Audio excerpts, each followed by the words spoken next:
Joining us now to discuss the state of our nation in the 2020 election is political strategist, activist, and author of Make Change, Shaun King.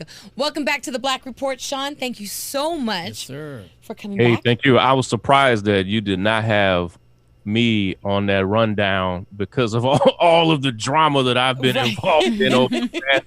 I was waiting to hear Shaun King trended on Twitter. Oh, we're going to get to that. Oh, Shaun, you may be a psychic, sir. Yes, we're definitely going to get to that. Let him know what you're trending about. Well, it's hard to keep up, you know.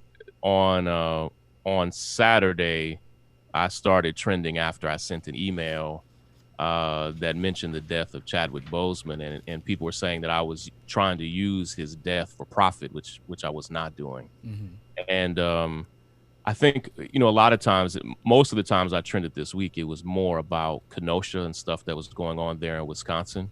But people's nerves are frayed. People are hurting. Like, our nation is a scary place right now. And some of what I feel that I get sometimes is, I don't want to call it friendly fire, but because I'm involved in so many different issues and I'm present in so many different places, it certainly makes me an easy target for criticism. And when I make a mistake, I just have to acknowledge it and move on. But, you know, some of it is, you know, Twitter talks. And, and sometimes you can't listen to that at all. But question, Shaun, so is this kind of like a mistake that you're admitting to as far as including Chadwick Boseman in the in your email about your book, Make Change?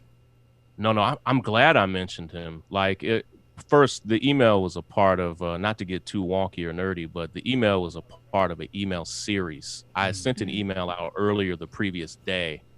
I have almost 300,000 people who are subscribed to my email. These are people that I've been talking to I started building this email list in the 90s. Like, this is a community that I've built. And the previous day, hours before before we learned that Chadwick died, I sent kind of an emotional email to people just saying, hey, reply and check in with me and let me know how you're doing, because there was already so much going on even before we learned of Chadwick's death. But I didn't mention Chadwick in that email. The following morning, I already had an email scheduled that was going out about my book. And I had the thought, like, man, it will be insensitive to send this email out and not mention Chadwick. And when I send that, I've had to say this a million times, but I don't make money off of the sale of the book. I got paid to write the book a year ago. When I'm pitching this book, it's because I love what's in it. It's a solutions-oriented book. And the email, I had already written it, but I just thought, like, wow, it would be insensitive for me to email people this morning and not acknowledge Chadwick. It wasn't to sell more books. Right. It wasn't to use his death as some platform. But either way, you know, people used it for fodder to say that I was trying to use it for gain, and that's just not what happened. And I got thousands of responses to that email that were just cordial, regular responses. Like, it was only when people tried to use it as a way of saying that I was trying to use his death to sell books. I was grieving over his death as well, and it was just something I wanted to mention in the emails that I sent. So, I don't regret mentioning it, but it is what it is. I'm glad that you did mention him. I'm glad that you acknowledged him, and I'm glad that you didn't back down either, and you didn't take that back. But let me personally say, Shaun, I understand both sides of the spectrum. Do you think that some people could have taken it as insensitive? And do you kind of understand their viewpoint of it, that maybe it could have been a separate email? Maybe you could have had your email promoting Make Change and then just had a follow-up like, hey, guys, I'm here with you. I miss Chad as well, as opposed to kind of lumping it together, because you're a very smart man. You're a very media-savvy person. So just the optics of it all and understanding the response. There's 10 different ways that I could have done it. Like, so looking back, I am never that guy that says, man, if I could do my whole life over again, I wouldn't change a thing. No, if I could go back and do it differently, there are 3 or 4 different ways I would have rather done it. The way that I did it at that time, like, Chadwick was on my mind, and I also wanted to talk to people about the book. And those things aren't mutually exclusive. Like, I wasn't using his death to sell products. Right. But people saw it that way. I don't like that people saw it that way. And if I could go back and tweak it and do it differently, I would.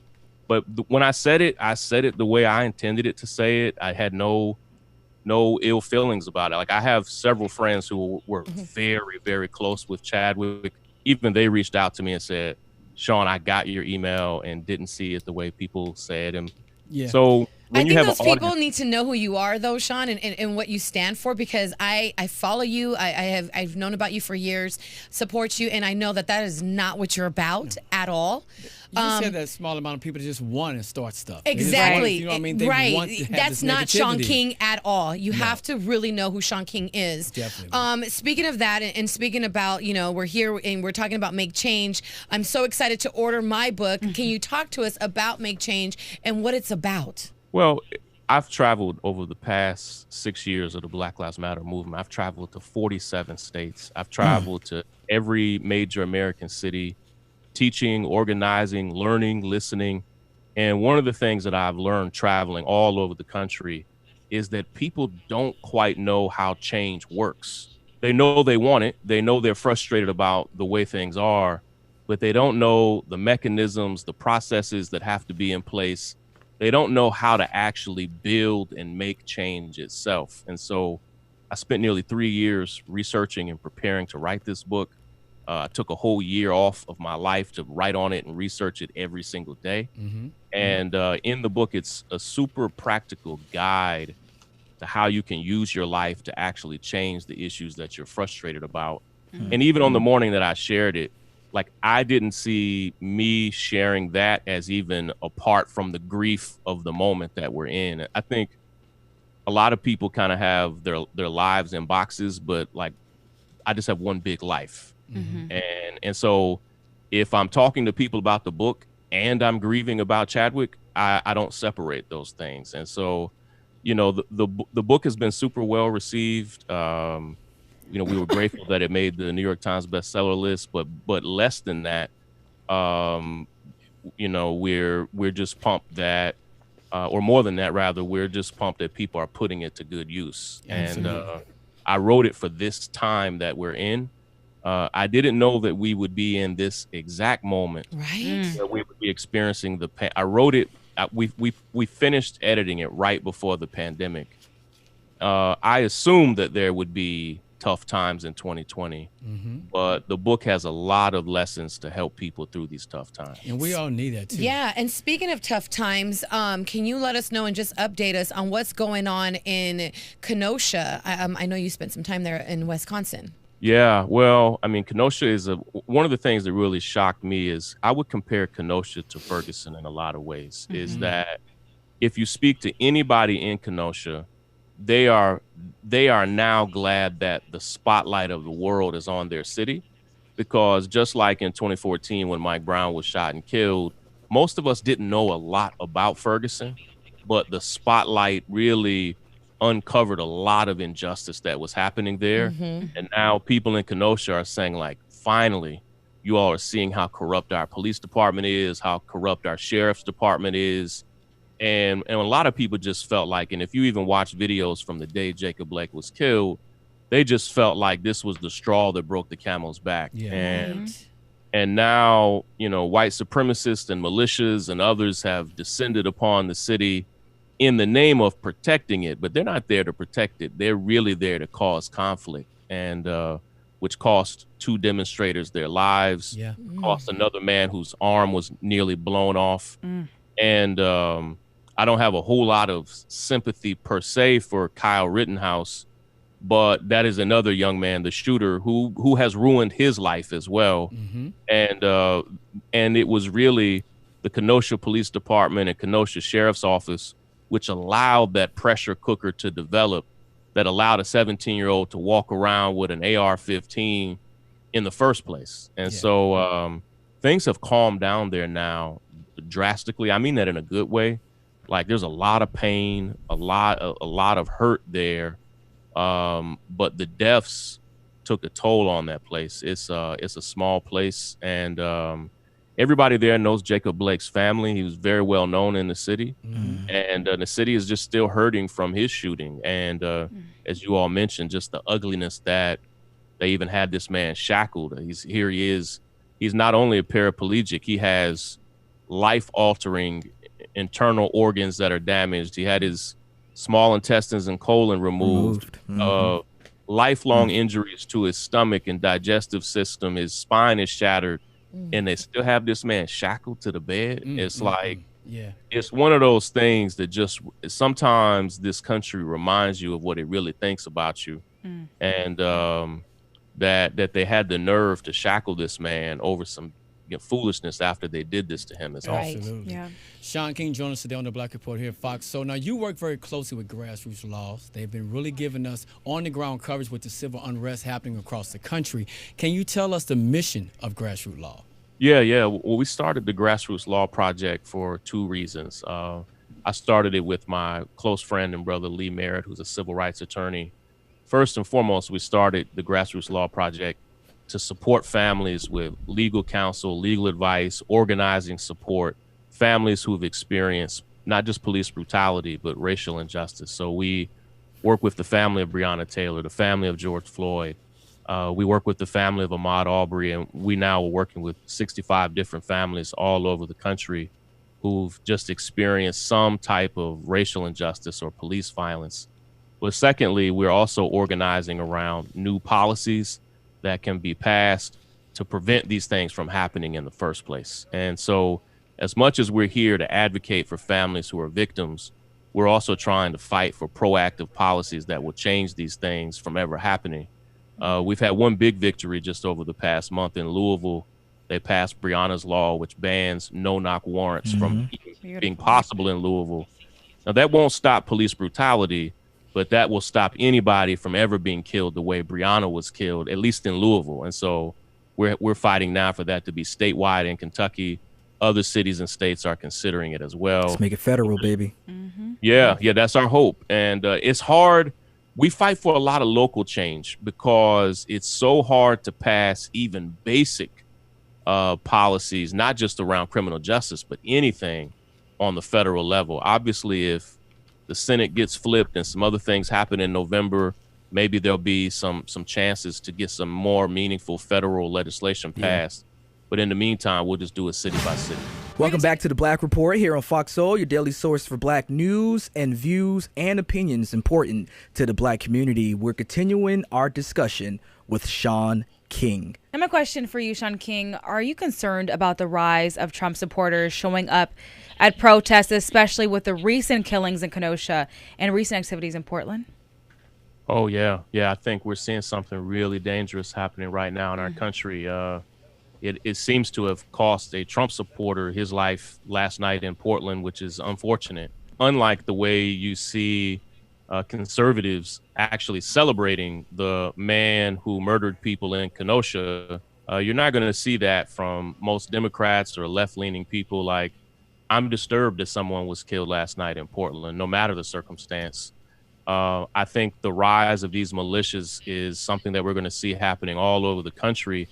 And my fear is, as we get closer and closer to the election, is that we're going to see this spike all over the country. And I'm imagining what if Trump loses a close election or claims to win a close election? The last thing we need is for a rise in militias like we're seeing in cities and states across the country to happen in American cities everywhere. So no, I'm slow to be concerned about these types of things, but in this case, I'm actually really concerned. It's dangerous. People are literally being killed over this, and the election and people's feelings about Trump is so volatile. Like, his supporters are so dedicated to him, and he's so unwilling to call them out even for their worst misconduct that it's just creating a really dangerous environment. No, so I'm super concerned about it. Yeah. Oh, so listen, the November election is 2 months away. Now, in 2016, many progressives and others stayed away from the polls. Do you think that will be a problem this year again?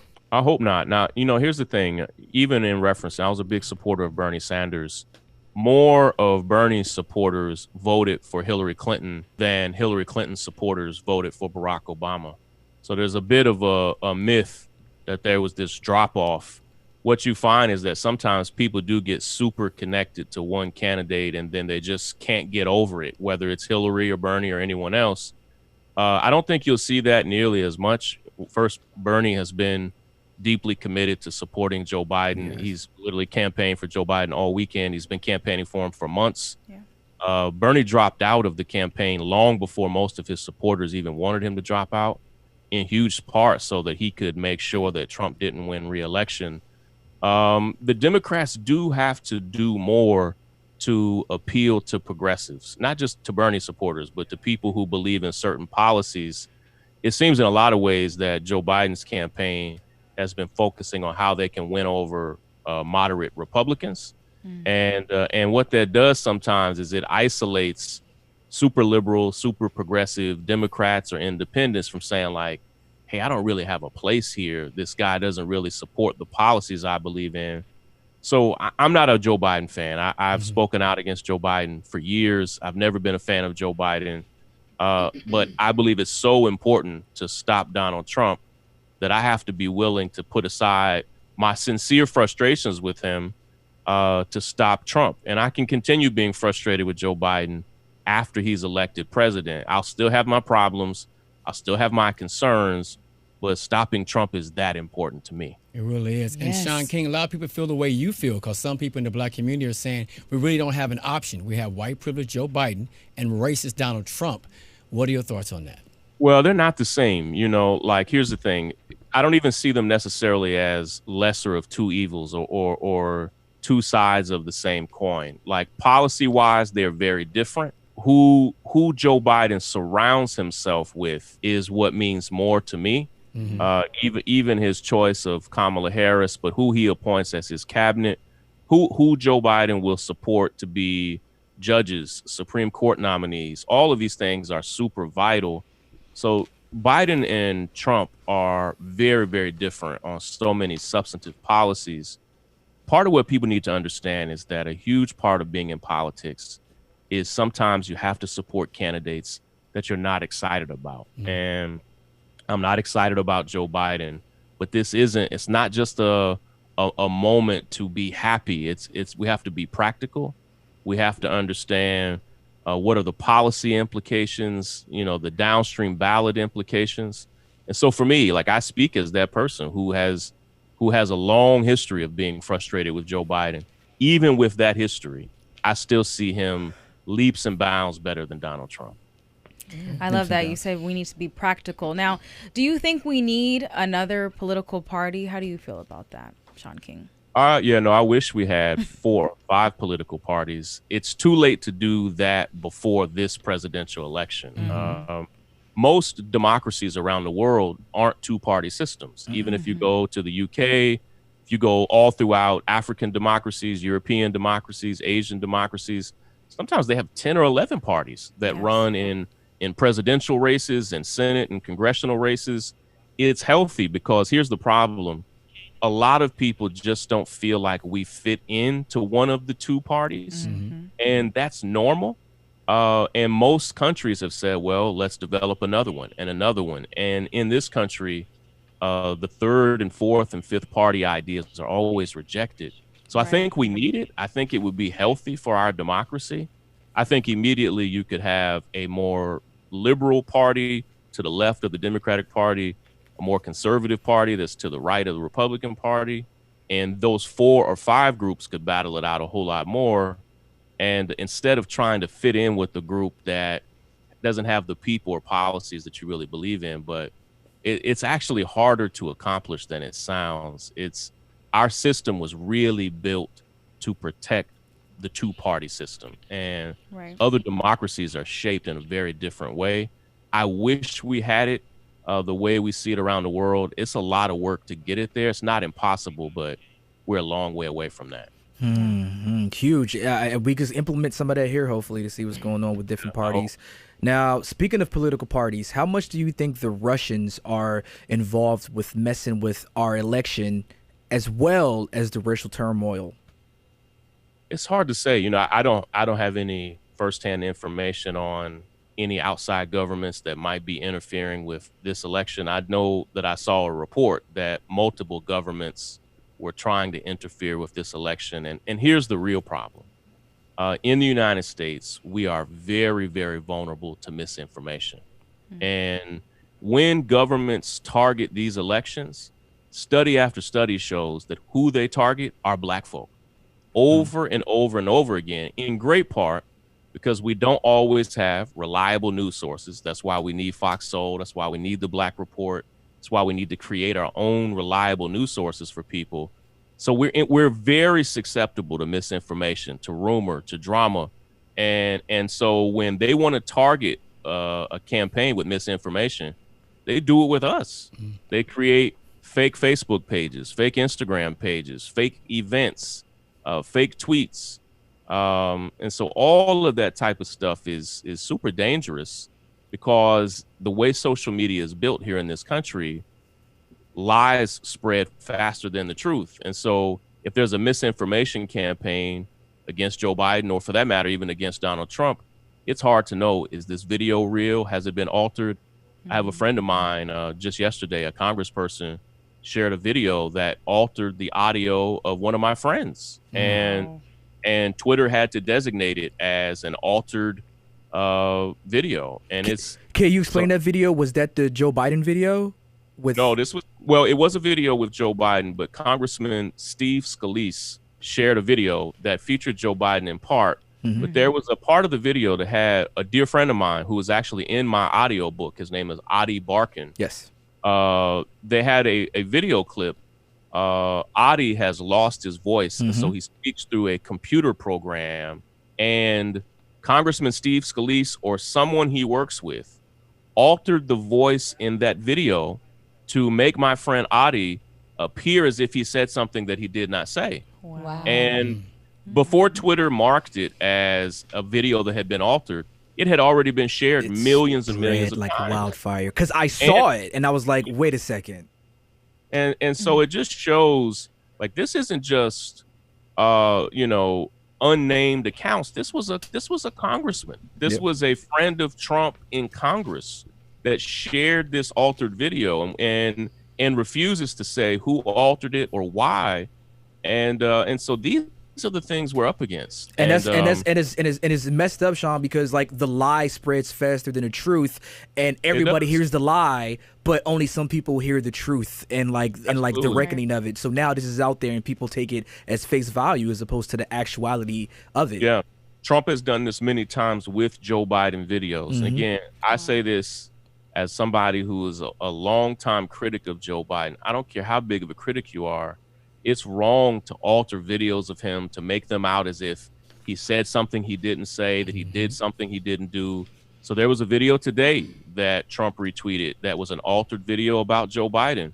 And it just gets to the reality that these platforms just don't have the tools to stop the misinformation in time. And they're not really willing to do what they need to do, particularly to hold Donald Trump and other conservatives accountable. I think in great part because for all of the frustrating things that come out of Donald Trump, and he knows this and he said it and he's actually right, he's good for the bottom line of Twitter and Facebook and other platforms. They just refuse to hold this man accountable. Wow. Shaun King joining us on the Black Report today. Now, you've been focused on the district attorney races across the country with Real Justice PAC. Can you tell us about the PAC and what DA races are that you focus on? Yeah, no, I'm glad to talk about it. You know, around the country, there are 2,300 people that are like the local CEOs of the city and county justice systems. So in America, we have about 10,000 counties all over the country. But those 2,300 district attorneys manage the justice systems of those 10,000 counties. So Los Angeles County has a district attorney. Her name is Jackie Lacey. In New York, we have district attorneys. Every major city, every major county has them. They run the justice system. They decide who gets charged, who doesn't, what they get charged with, if they're charged harshly or not. They are particularly the primary people that hold police accountable for misconduct. And I talk a lot about this in my book. In 2016, after years of fighting for families, trying to get justice for them, and just failing over and over and over again, we realized that what we needed to do was change the people that we were trying to appeal to. And so we started the Real Justice PAC to elect new district attorneys all over the country. We've now won 20 elections in San Francisco, in Boston, in Philadelphia, in Jackson, Mississippi, in San Antonio, in St. Louis City, St. Louis County. And all of those cities and counties have new district attorneys, in many cases, that we actually helped recruit and help even manage their campaigns from day to day. And that allows us to change the justice system from the inside out. It's some of the most important work of my life. And we're working on many campaigns now. We're preparing for a big DA's race in Manhattan that will be next year. So you sometimes have to work a year or two in advance preparing for these races. And so we just won a big race in St. Louis County. We just won a big race in Orlando, Florida. And so we're just working city, one county at a time to change those systems from the inside out. Nice. And last thing, Shaun, tell us real quick how we can get involved with the Real Justice PAC. Oh yeah, man. If people just go to Google and type in the words Real Justice, it'll take you right to our page. There are volunteer opportunities. You can donate to the candidates. The work is super important. But even more than that, I want people to understand that you get to really determine who runs your local justice system. So we're so frustrated about this system that fails us over and over and over again. But we have a real say in who runs it, how they run it. And it's really through electing people who actually love us, who care about us, who care about our communities, who will be accountable to us. It's through that work that we can really change this thing. Well said. Shaun King, thank you so much for coming back to the Black Report, talking, clearing the air on a lot of issues, and also talking make change. Check it out, man. I got a forward by Bernie Sanders up in there. And, of course, you're welcome back anytime here in the Black Report, Shaun. Thank you, Shaun. Take care, everybody. Yes, be safe out.